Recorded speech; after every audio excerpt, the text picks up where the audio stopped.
So hello scholars, हम APS class 5 EVS कर रहे थे बच्चों। ईवीएस में हमने चैप्टर नंबर 14 तक कंप्लीट कर चुका है। आज हम देखेंगे चैप्टर नंबर 15। चैप्टर नंबर 15 का नेम क्या है? Aquatic lives. एक्वेटिक का मतलब होता है बच्चों जो भी जानवर वगैरह या फिर जो भी एनिमल्स वाटर में रहते हैं, या फिर एक्वेटिक का बेसिक मतलब है वाटर। तो वाटर की क्या लाइफ होती है, या फिर वाटर में जो भी एनिमल्स प्लांट्स वगैरह रहते हैं उनकी क्या लाइफ होती है, उसके बारे में ये चैप्टर हमारा है। इस चैप्टर को जब हम पढ़ेंगे तो कुछ एक की पॉइंट्स है जो हम जानने लग जाएंगे। सबसे पहला, types of aquatic plants and animals. तो किस किस तरह तरह के हमारे प्लांट्स और एनिमल्स होते हैं जो कि वाटर में रहते हैं, उसके बारे में हम पहचानेंगे। साथ ही साथ मॉस्किटो एंड मलेरिया। मॉस्किटो से मलेरिया होता ही है हमें, है ना, तो उससे भी हम रिलेटेड इसको पहचानेंगे। सबसे पहले बच्चों हम इसकी एक्सरसाइज करेंगे। एक्सरसाइज में अगर हम सबसे पहला पार्ट देखें तो देखिए क्या लिखा हुआ है, टिक द करेक्ट ऑप्शन। तो हमें सही ऑप्शन पे टिक करना है। First, it is not an aquatic plant. कह रहे हैं ये एक एक्वेटिक प्लांट नहीं है। तो देखो लोटस है ना, वाटर लिली है, रोज है, हाइड्रिला है। तो आप खुद बता सकते हो कि एक इनमें से कौन सा प्लांट है जो कि वाटर में नहीं होता है। तो ऑब्वियसली रोज, आप पहचान जाएंगे, रोज है इसका आंसर। सेकंड वाले पे आ जाते हैं। सेकंड में लिखा हुआ है they are harmful unwanted plants. कह रहे हैं ये जो है वो हार्मफुल है, हमारे लिए अच्छे नहीं होते हैं, और अनवांटेड प्लांट्स होते हैं। तो फंगी तो अच्छा है, एल्गी भी अच्छा है, हर्ब्स भी अच्छा है, वीड्स नहीं होते हैं। क्लियर? तो वीड्स हमारा क्या हो जाएगा? सही आंसर। तो सेकंड का भी क्या हो जाएगा हमारा? सी। थर्ड पे आते हैं, a frog breathe through dash in its lifetime. तो जो हमारा फ्रॉग होता है वो किससे ब्रीथ करता है, सांस किससे लेता है, वो हमें बताना है। तो देखो गिल्स, हाँ लेता है, गिल से, स्किन से भी लेता है और लंग से भी लेता है। इसका मतलब इसका कौन सा हो जाएगा? All of this. इसका जो आंसर है बच्चों वो है डी वाला पार्ट। कौन सा? डी वाला पार्ट। आगे बढ़ते हैं, फोर्थ पे आ जाते हैं। फोर्थ में लिखा है इट इज एन इनवर्टिब्रेट। ये इनवर्टिब्रेट है। तो ये कौन है इनमें से? तो वो है बच्चों जेलीफिश। क्या है? जेलीफिश। तो यहाँ पे इसका बी ऑप्शन सही है। फिफ्थ पे आ जाओ। फिफ्थ में लिखा हुआ है which of these is a floating plants. इनमें से कौन सा फ्लोटिंग प्लांट है? तो बच्चों वो है डकवीड। कौन सा? डकवीड। सी आंसर है इसका करेक्ट ऑप्शन। तो मैं यहाँ पे टिक कर देता हूँ। आगे बढ़ते हैं बच्चों सेकंड वाले क्वेश्चन पे। Give two example of each of the following. कह रहे हैं दो एग्जांपल दे दो फ्री फ्लोटिंग प्लांट। सबसे पहले कह रहे हैं फ्री फ्लोटिंग प्लांट के दो एग्जांपल्स बता दो। तो पहला तो ये अभी अभी हमने पढ़ा डकवीड, तो मैं लिख देता हूँ DUCKWEED। क्लियर? और second water like a fish. Water WATER, water H, जैसे मैं लिख देता हूँ HYACINTH। तो ये हो गया बच्चों फर्स्ट का आंसर। सेकंड पे आ जाते हैं, सबमर्ज्ड प्लांट। कुछ एक दो एग्जांपल बताने हमारे लिए सबमर्ज्ड प्लांट के। तो हाइड्रिला हो जाएगा HYDRILLA। एंड सेकंड है वैली सेनेरिया। देखो इधर पे मैं लिख देता हूँ VALLISNERIA। आगे बढ़ते हैं थर्ड वाले पे बच्चों। शेल्ड एक्वेटिक एनिमल्स बताने हैं। शेल्ड एक्वेटिक एनिमल्स में क्रैब आ जाएगा सबसे पहले, CRAB। क्लियर? और टर्टल आ जाएगा। इनके शेल होती है ना इनके ऊपर, तो TURTLE।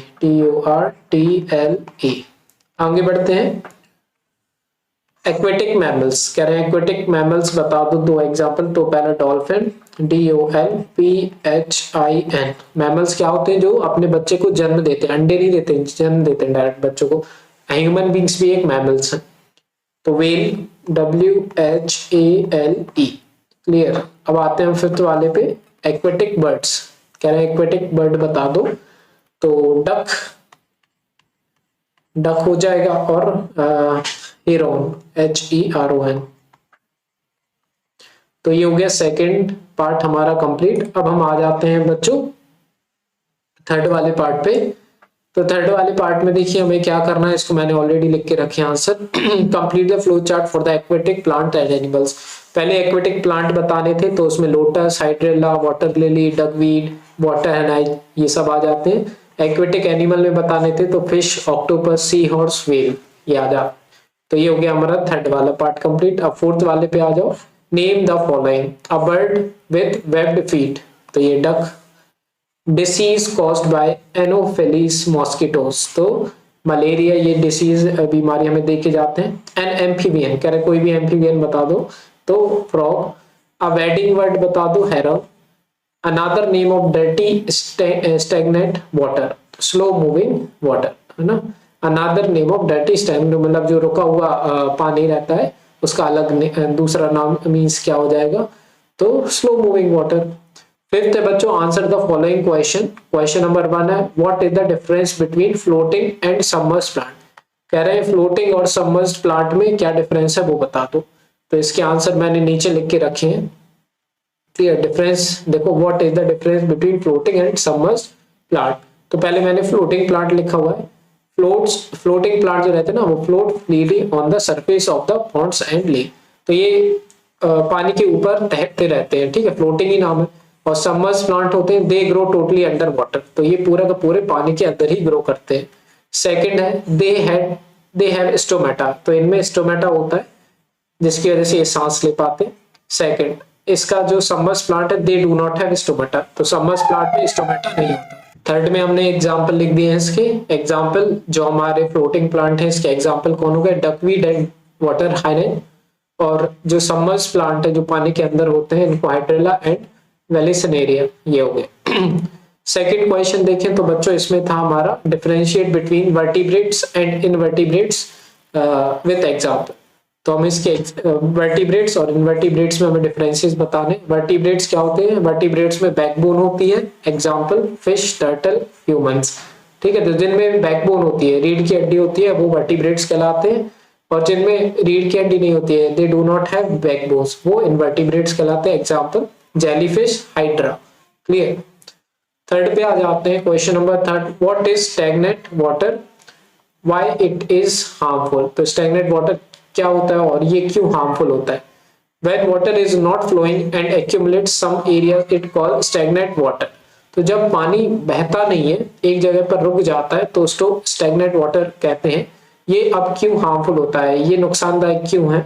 It is harmful because it becomes breeding ground for mosquito which is responsible for diseases. ये हार्मफुल इसलिए होता है क्योंकि ये क्या होता है, एक ब्रीडिंग ग्राउंड बन जाता है मॉस्किटोज के लिए, जिसकी वजह से वो डिसीजेज होते हैं। मीन्स रुके हुए पानी में मॉस्किटोज पैदा होना स्टार्ट हो जाते हैं, तो इस वजह से वो हमें फिर बीमारियां करते हैं, मलेरिया वगैरह हो जाता है। इसलिए रुका हुआ पानी जैसे कि कहीं पर रुक जाता है तो आपने देखा होगा वहां पे छोटे छोटे कीड़े वगैरह आने स्टार्ट हो जाते हैं। Fourth question, how can we protect ourselves from malaria. तो हम अपने आप को मलेरिया से कैसे बचा सकते हैं ये पूछ रहे हैं। तो इसका आंसर है do not allow water to stagnate in and around your house. तो पानी को ना रोकने दे अपने घर के आसपास, तो ऑब्वियसली फिर वो मॉस्किटोज पैदा ही नहीं हो पाएंगे और मलेरिया की सिम्टम्स हमें मतलब बहुत कम खतरा होगा मलेरिया का। Fifth, what are the symptoms of malaria. Symptoms क्या है, आपको कैसे पता चलेगा थोड़े बहुत कि मलेरिया आपको हुआ है। तो आपको हाई फीवर आएगा, हेडेक होगा, वॉमिटिंग होगी और जॉइंट पेन होगा। तो इनसे आप पहचान सकेंगे ये कुछ सिम्टम्स है मलेरिया के। क्लियर। तो ये फिफ्थ क्वेश्चन था बच्चों, और इस तरह से आई थिंक हमारा हो चुका है। ये देखिए फिफ्थ क्वेश्चन हो गया हमारा। तो हमारा हुआ बच्चों चैप्टर नंबर 15 कंप्लीट। इसके बाद देखेंगे चैप्टर नंबर 16 नेक्स्ट वीडियो में। पसंद है ये वीडियो प्लीज लाइक करना, सब्सक्राइब जरूर करना चैनल को। बाकी कोई भी डाउट रहे तो आप पूछ सकते हैं कमेंट सेक्शन में। बाकी सारी वीडियोस की लिंक यहाँ पर है डिस्क्रिप्शन में। मिलते हैं बच्चों नेक्स्ट वीडियो में, बाय।